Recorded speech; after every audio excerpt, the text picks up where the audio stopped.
Well, hello again, and welcome to a continuation of my reading that I have started already with Bob Proctor's book, and it is called You Were Born Rich and written in 1984. My name is Jörg Hartmann, and I'm a Proctor Gallagher Institute consultant, and I've been studying Bob's work for a long time, as well as all the other mentors that Bob's been studying in the course of his 50 years of research that he did that practically went into the creation of this book. Now, this book talks about riches, but it talks about riches in different forms. So we're starting off with money and the concept of money, which I think is something that everybody is interested in. And we've gotten to the point of reading a part of chapter 2, which is called How Much is Enough? Now, in How Much is Enough, at the beginning, we started off with identifying what is the importance about quantifying it. And so we realized that we need to break things down and really become specific so that we can give a specific order to our subconscious mind. Our subconscious mind needs order, it needs clarity, it needs to know where to go. So you can't just say, well, I want enough to have a great life. So you got to really figure out what is the life that you do want to live, not the life that you are currently living, but the life that you want to live, and then start to break down and come to a number. So with that in mind, there were a whole bunch of categories that Bob has suggested to look at.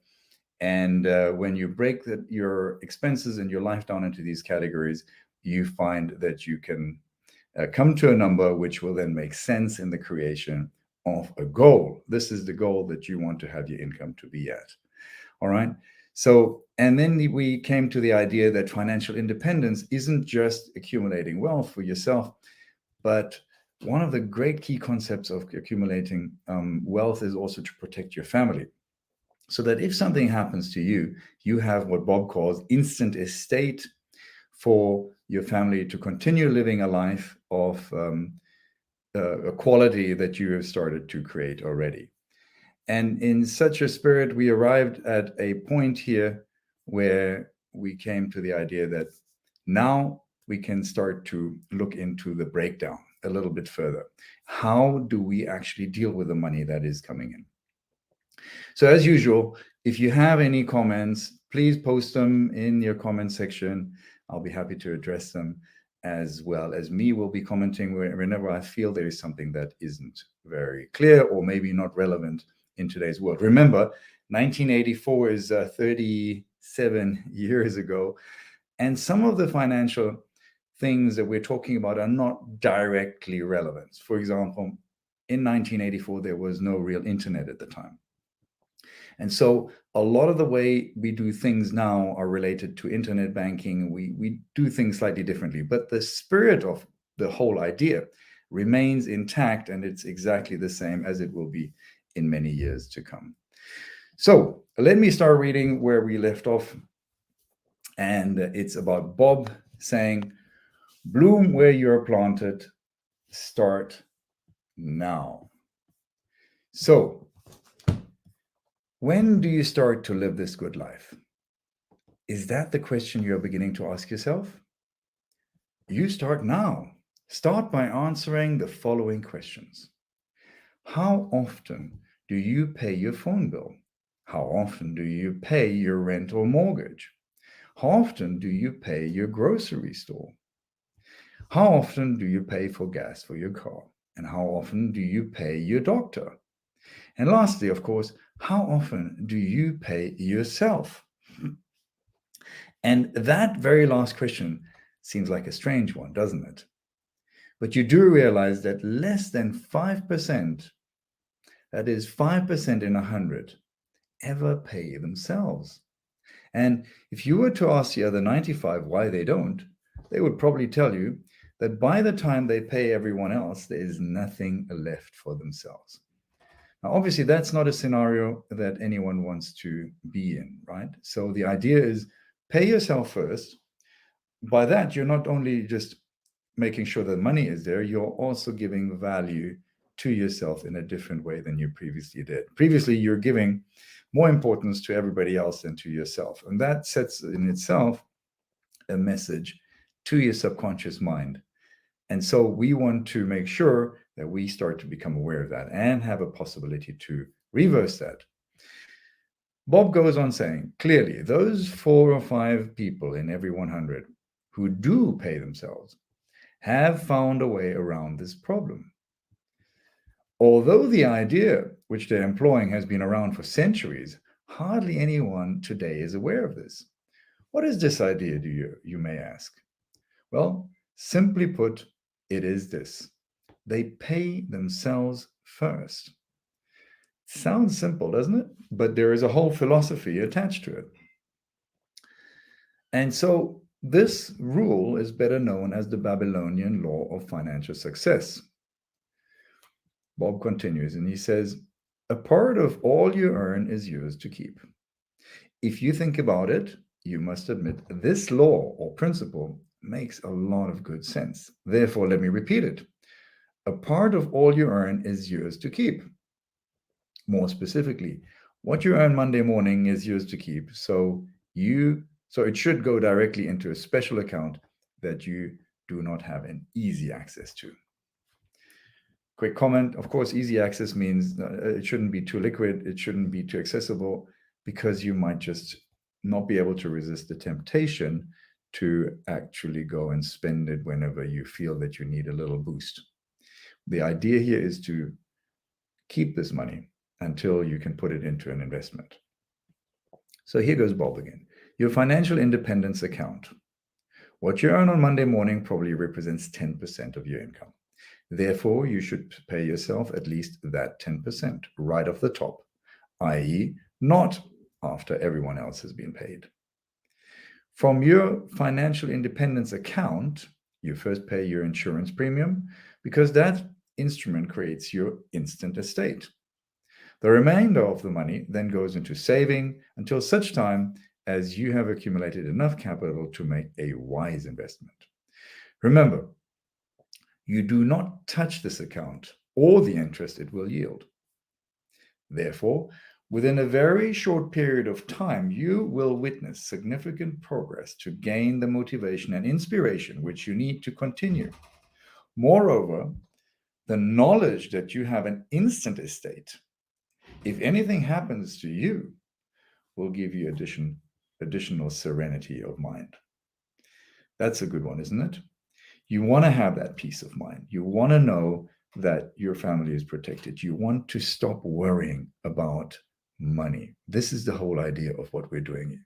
You want to set money on a sort of an autopilot where your expenses, your self-payment, your insurance, everything goes on automatically so you can concentrate on the bigger picture of life, creating the life that you truly want. So money should never be on the forefront of your thinking. So Bob says, orderly debt repayment program. You could already have debt that seemed to be eating you up your entire paycheck, leaving nothing for yourself. But understand this, these debts can be retired. Although the amount of debt you have incurred will, of course, determine the length of time it will take for you to clear the slate. And for the purpose of the following discussion, you must consider your mortgage or house payments, probably one of your largest monthly payments, as an investment and not as a debt. So, the debt clearance account. Whatever money you earn Monday afternoon and Tuesday morning should go directly into debt clearance account. This represents 20% of your income. You should also sit down and draft a letter which you will send to all of your creditors, advising them of your plan. However, before you mail this letter, you should first draw up a list of your creditors to determine what proportion of this 20% each of them would receive. It would conceivably be more money than they are presently receiving, or it would be less. But whichever way it works, that will be the sum of money they will each receive. Nevertheless, whatever sum they do receive, they will receive it regularly on the stipulated dates. Now, that is a very powerful idea. And let me just comment on that briefly.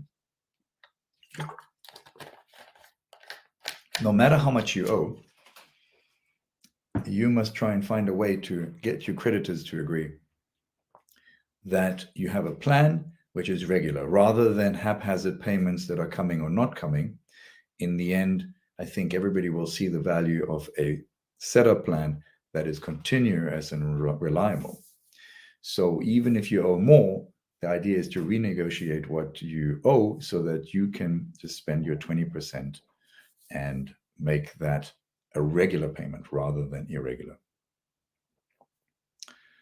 So Bob says, the following is a sample letter you would use as a guide in drafting your own letter.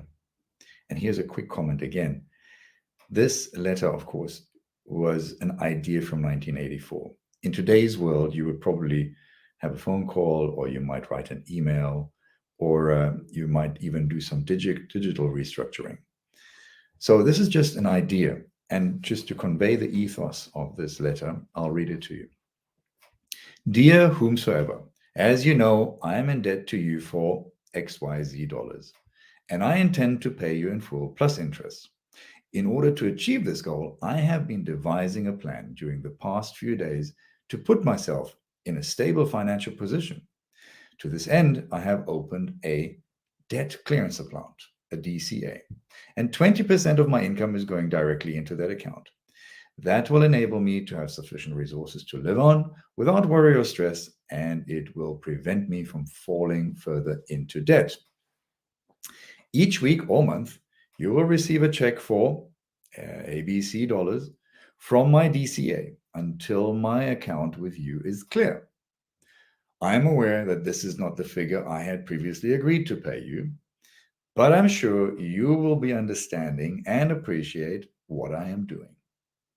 If you have any questions, please feel free to contact me. I'm quite excited about my new plan, and if you would like to have me to review them with you so that you might help others who are in debt, I will be pleased to do so.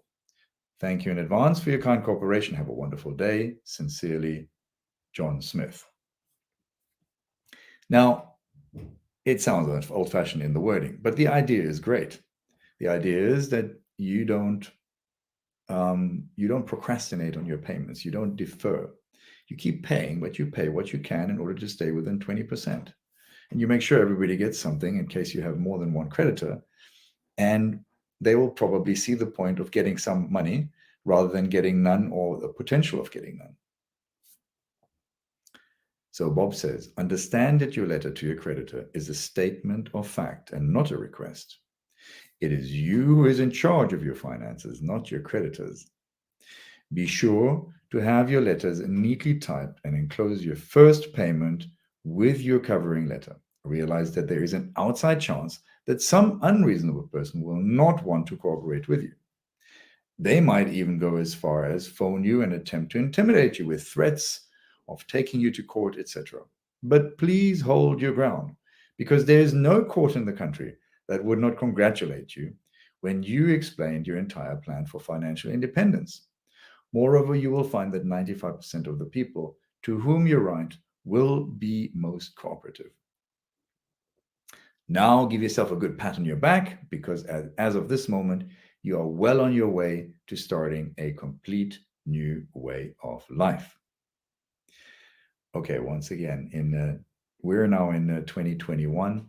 Things are slightly different. You wouldn't be writing a letter like that, but you could enclose a copy of, a transfer that you made instead of a check. We don't do checks anymore. At least the majority of people don't settle their debts with checks anymore. In the first world, that is. And so there are just different means and different forms and different styles, but the idea is the same. You show good faith and you deliver instant, let's say, demonstration of your good faith by making a payment right away, and let that work on people. Don't ask for permission, rather ask for forgiveness later. Now, Bob says, let's briefly review what you have accomplished thus far. He says, number one, you have an instant estate if anything should happen to you. Number two, you have a savings account. Number three, you are paying yourself. Number four, you have an orderly debt repayment program. Number five, you have 70% of your income to live on, to run the house, and for entertainment. Number 6, your mind is clear to carry on with the big ideas coming your way in the remainder of this book. Isn't that beautiful? Now you're free. You've made a plan, you've structured it, you've told people about it, and now you're ready to put your life and your new life into action and to start to open up to the ideas, because the stress is just gone. You've just opened yourself up. From this moment on, never think debt again. Remember that all has been taken care of, so just focus on your savings account and watch it grow. Repeat, I am wealthy, money is good, I use money, and I love people. Metaphorically speaking, getting your present finances in order is very similar to having your automobile tuned for a journey, which you're about to take. Realize that as of this moment, you are tuned up for your journey. And although you might be earning X number of dollars per year presently, you must see yourself on the screen of your mind already earning the new annual income which you have calculated you need to buy the things you want in order to live the way you choose to live. Now, if you are seriously interested in becoming financially independent and you have not yet acted on the preceding ideas, I would strongly recommend that you do so. For to continue on to the next chapter without having done so would be comparable to leaving on your journey with your car firing on only half of its cylinders. You can be almost certain that your automobile will break down, preventing you from reaching your desired destination. But by making certain that everything is properly tuned up, you can relax and adopt a calm, serene attitude, knowing that you will get to your destination and you will certainly be able to enjoy the scenery all the way along. That's a very nice idea. Okay. So you tune yourself up. You make sure that you're in a state now where everything is stabilized. You got your finances sorted out. And you start imagining exactly what it is you'll be living. And you live in your mind, you live as though you're already earning that income. On your screen of your mind, you're living that lifestyle. And that will help to kick into gear the law of attraction and make you come up with new ideas that'll help you to get to that point.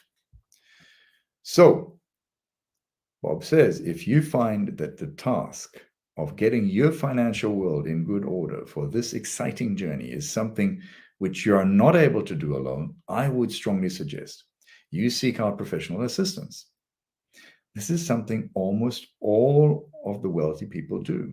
That is to say, wealthy individuals follow the advice of financial experts.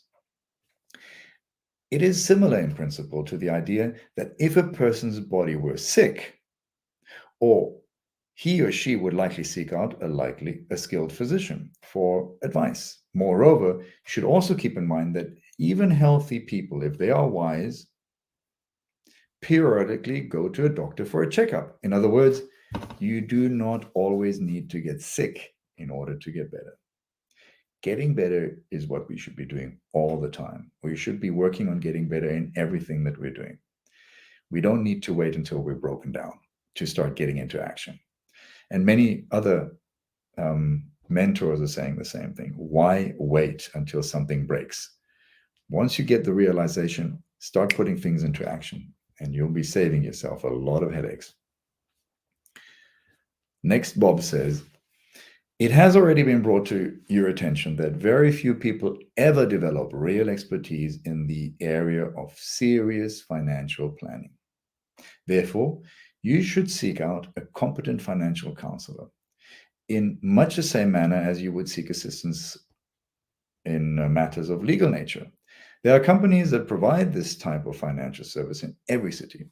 In some places, they are not too easy to find, but they're there if you will only look for them.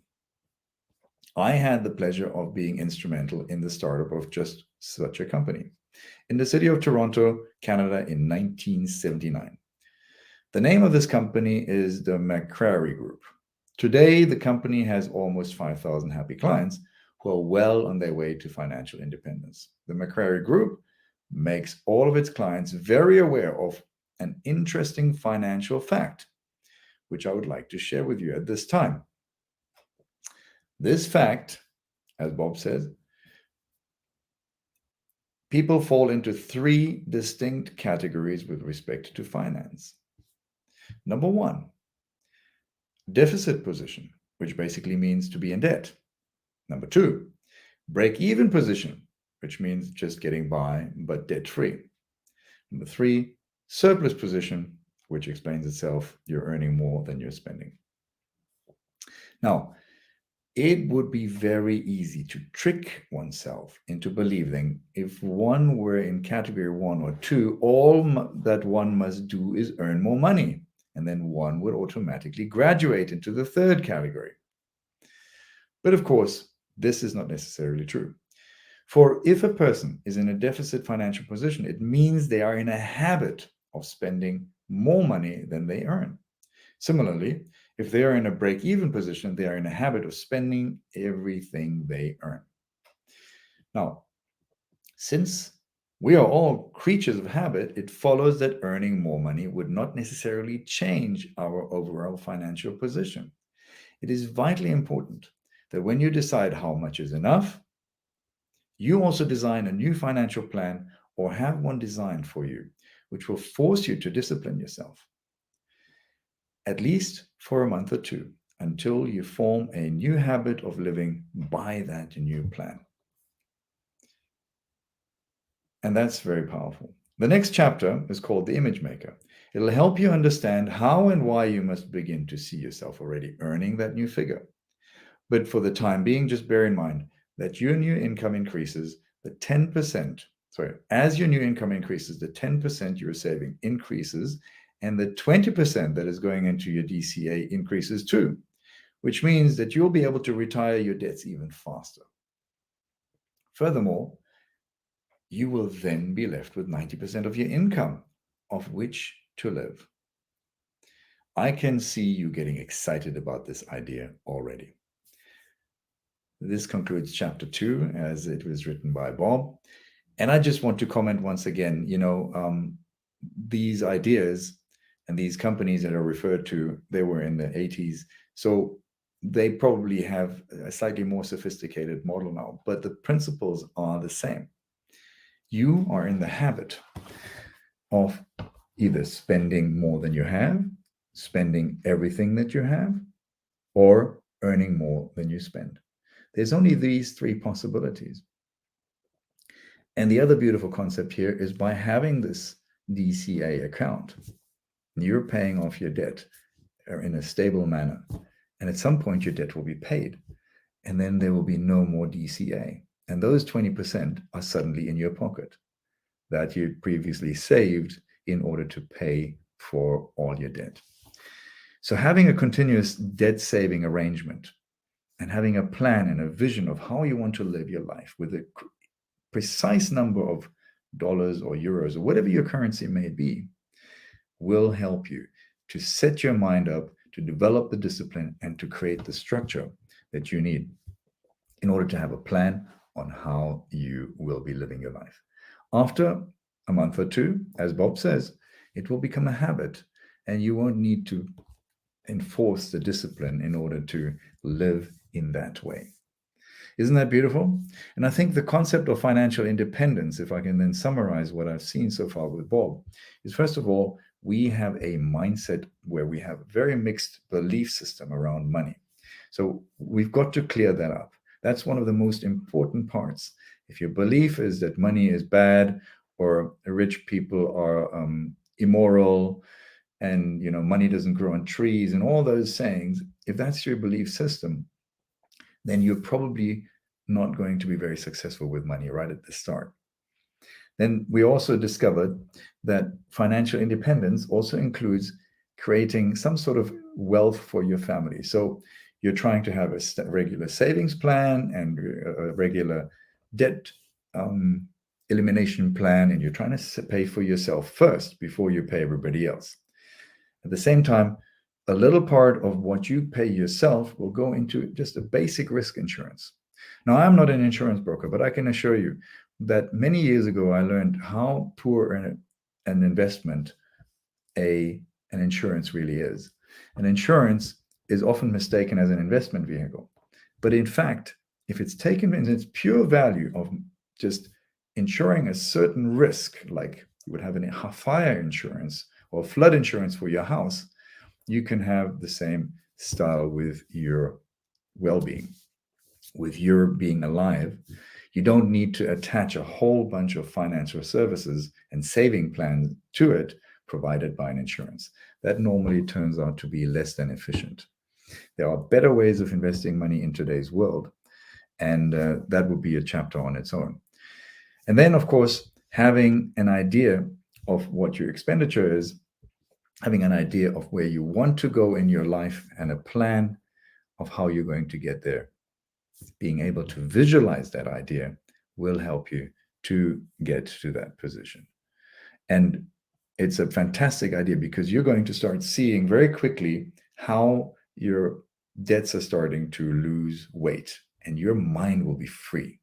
Because what's coming in the rest of these other 8 chapters that are missing is a whole new idea on how we can live our lives with far less stress and much more in tune with the laws of the universe, and thereby earning the incomes that we deserve. It's a fantastic concept. So the great other 8 chapters to come will excite you as they excite me.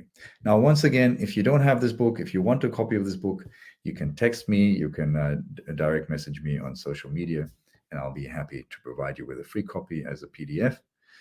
And in that happy context, we'll do chapter 3 later on in next week. So have a fantastic weekend and see you soon.